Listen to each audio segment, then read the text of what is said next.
Israel is about to turn its guns on Rafah. Densely populated Rafah. Rafah. A Gaza city with a pre-war population of 250,000 now has 1.5 million people crammed in, and Israel is about to attack. So what is Rafah, and why is Israel so intent on attacking a city with so many civilians? The next few weeks will make history. They may be remembered for the largest man-made humanitarian disaster of the century, the beginning of the end of US-Israel relations, or the seedlings of a new, flourishing Middle East. And it all rests on one small city in Gaza, Rafah. So in today's episode, we're going to look at 5 things you need to know about Rafah. Number 1, how did we get here? After the October 7th massacre, Hamas made clear their goal to carry out such attacks again and again until the State of Israel no longer exists. ومش هذا حتكون طوفان الأقصى أول مرة، لا حتكون ثاني وثالث ورابعة لأنه إحنا لدينا إصرار ولدينا قرار ولدينا إمكانيات. كل الأراضي الفلسطينية يعني زوال إسرائيل. طبعا. In response, Israel made its goal clear. Destroy Hamas, free the hostages, and ensure that Gaza doesn't pose a threat to Israel anytime in the future. So, after an unprecedented and devastating bombing campaign, the IDF launched a large-scale invasion of Gaza, entering the Strip from both the north and the east. The offensive first focused on cutting off and clearing Gaza City of Hamas fighters before moving south. Now, with Hamas's military mostly destroyed in the rest of Gaza, Hamas's leadership and fighters have turned the small border town of Rafah into their last stand. But as the IDF pushed through Gaza, much of the Strip's population fled southward, with 1.5 million people now estimated to be sheltering in and around Rafah. Which leads us to number 2, the humanitarian crisis. World leaders have warned that a ground offensive in the city could spark a humanitarian catastrophe, as it would be nearly impossible to protect the over 1 million civilians in the area if they remain there during an invasion. An offensive in Rafah could also cut off the Rafah crossing between Egypt and Gaza. The crossing has served as the central entry point for humanitarian aid to the Strip during the war.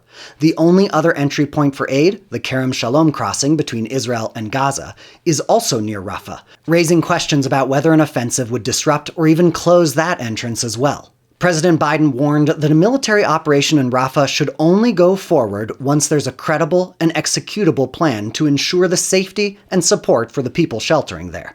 The EU foreign policy chief went even further, suggesting that Western countries should rethink military aid to Israel if the IDF enters Rafah. So if the international community believes that too many people are being killed, maybe they have to think about the provision of arms. Israel's next move is not only putting Biden's re-election on the line, but risking a tectonic shift in US-Israel relations that could threaten billions of dollars in military aid and, by extension, Israel's security. They are going to evacuate. Where? To the moon? Where are they going to evacuate these people? Well, one place that definitely doesn't want them is Egypt, bringing us to number 3, Egypt on edge. Rafah is located right along the Egyptian border and is home to the only border crossing between Egypt and the Strip. Egypt fears that an assault on Rafah would lead to a mass rush for the border, and if that happens, Egypt has threatened to suspend relations with Israel. In the meantime, Egypt has reinforced the border and set up tanks and soldiers there, as well as starting construction on an 8-square-mile walled enclosure. So with so much on the line, and with so much of Hamas already wiped out, so much of Gaza already under rubble, so many civilians caught in the crossfire, we get to number 4. Why does Israel want to invade Rafah? Israeli leaders have insisted that an offensive in Rafah is the only way to achieve the 2 main goals of the war: dismantling Hamas and bringing the hostages home. Those who say that under no circumstances should we enter Rafah are basically saying, lose the war.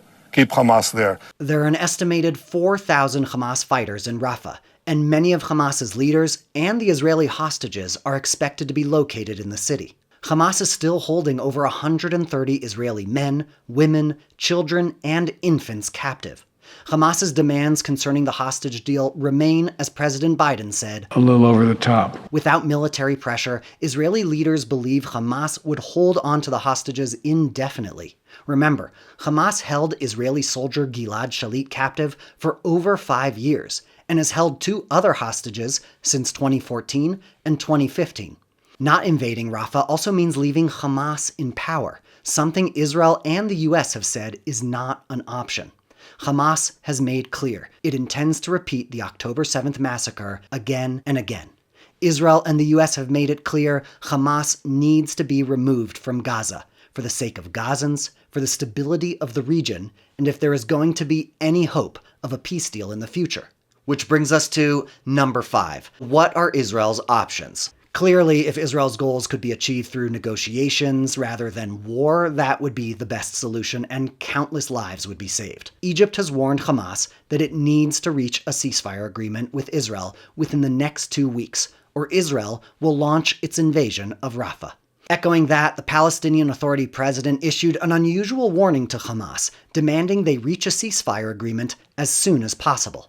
But despite weeks of optimism around ceasefire negotiations, which could include a path to an eventual Palestinian state side by side with Israel, it doesn't appear Hamas has softened its demands. Hamas's Gaza leadership is committed to Israel's complete destruction. Israel's leadership is committed to Hamas's complete destruction, which leaves only a few weeks to prepare solutions for the humanitarian needs of civilians in Rafah. Israel's prime minister and senior IDF officials have made it clear that Israel will not launch an offensive on Rafah before evacuating civilians to safer areas in the Strip. Israeli Prime Minister Benjamin Netanyahu ordered his military forces to submit an evacuation plan for Rafah.